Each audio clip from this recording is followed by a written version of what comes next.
on this day of gathering to remember people we have lost, on this day of honoring our ancestors, I'm here to talk about UUFN's Memorial Garden. Our Memorial Garden is a living ancestors' altar. The elements are there. And I say living because it's a place full of lush plants, trees, birds, and biting bugs. It's a place where our history is held, a place for memories of loved ones, UUFN founders, friends, and family. Now, some of you might not even know that we have a memorial garden because it's well hidden. Or maybe you haven't thought about it for a while, so I'm here to tell you some things about it to inform and remind.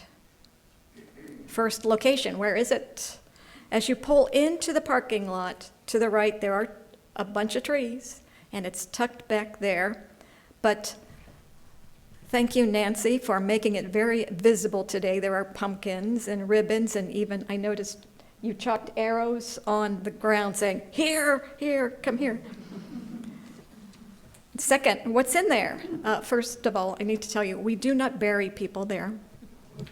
Right now, there are 6 big stones holding plaques with almost 85 names of founders, members, and friends who requested or whose family requested that they be remembered in the garden.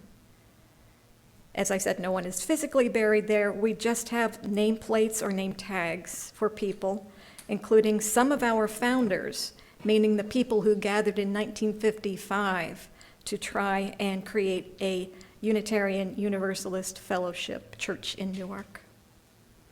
Third, the history.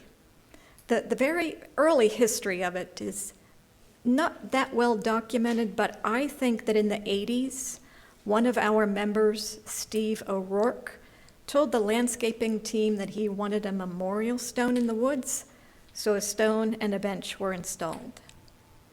Now, according to the UUFN history book that Jan Tripp wrote, in 1998, a memorial committee was reestablished under Lee Smucker, and 2 more stones, a second bench, and an arbor were added. Jan Owens took over for a while, and Barb Jessel, who I think might be on Zoom, is the current lead for the Memorial Garden. Now, although some history has been lost, or maybe just misplaced, it's being remembered today, and the story is being expanded. My husband, Ted Cocker, I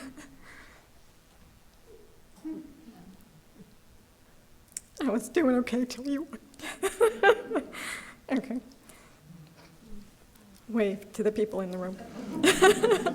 Take attention off of me for a minute, thank you.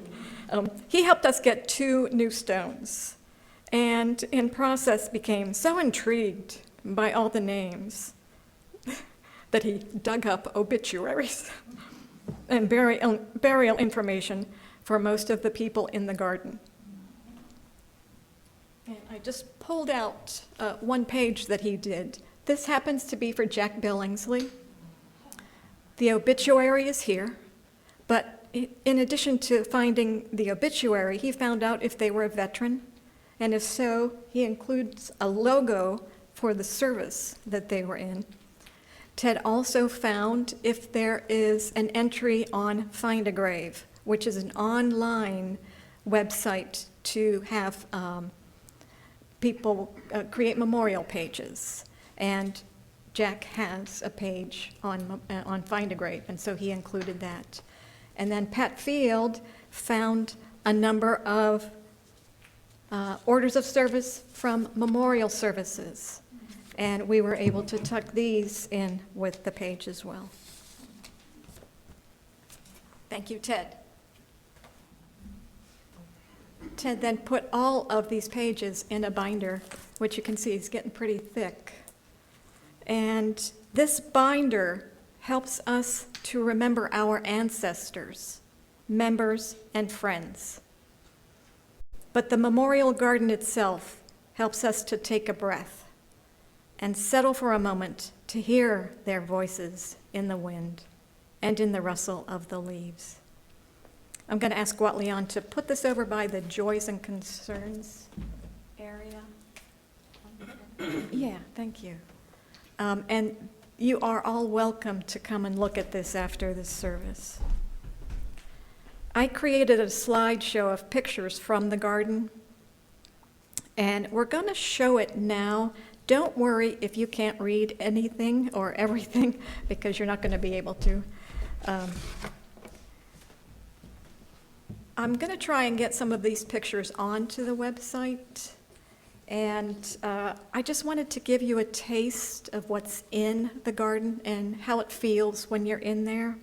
And I hope it encourages you to visit our garden today or in the future. And while that is playing, Diana is going to give us a gift of music. Thank you.